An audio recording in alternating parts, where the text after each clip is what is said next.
अगर आप भी चाहते हैं कि JM म्यूजिक के ऑडियो वीडियो सबसे पहले आप तक पहुंचे, तो लाल बटन को दबाकर चैनल को सब्सक्राइब जरूर करें और साथ में बेल आइकन को दबाना न भूलें।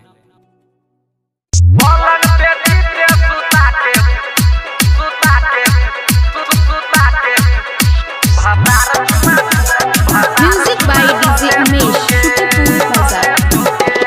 यार वाला रोज छोड़ी लै तू सैट के नया महीना में भगला छमैक के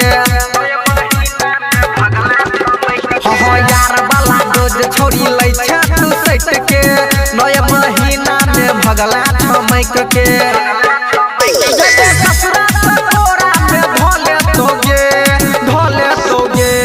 पलंग पे चिते सुता के भतार तोहर लले सोगे पलंग पे चिते सुता के भतार चुमा लले सोगे। म्यूजिक बाय डीजे उमेश चाय पी के तोहर होठ लाली पदे तो छौरी के भोर चाय पी के तोहर होठ लाली पदे तो छौरी के भोर लगने बोलाई के कोरा उठाई के पदे तो सौसे के सोर तोहर छोटका देवर बा धोले तोगे पलंग पे चिते सुता के भतार तोहर लले तोगे पलंग पे चिते सुता के भतार चुमा लले तोगे। Mithila recording studio music by DJ Umesh Sukhipur बाजार गेला पकड़बो नै गम दोसर पटा लेबै हम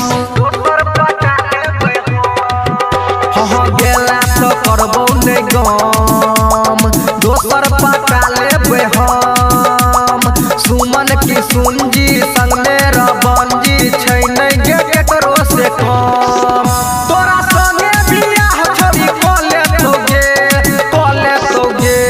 पलंग पे चिते सुता के भतार तोहर लले तोगे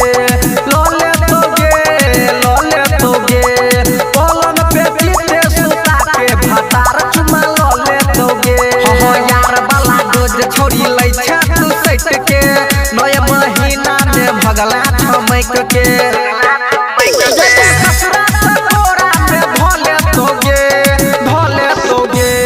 पलंग पे चिते सुता के भतार तोहर लले तोगे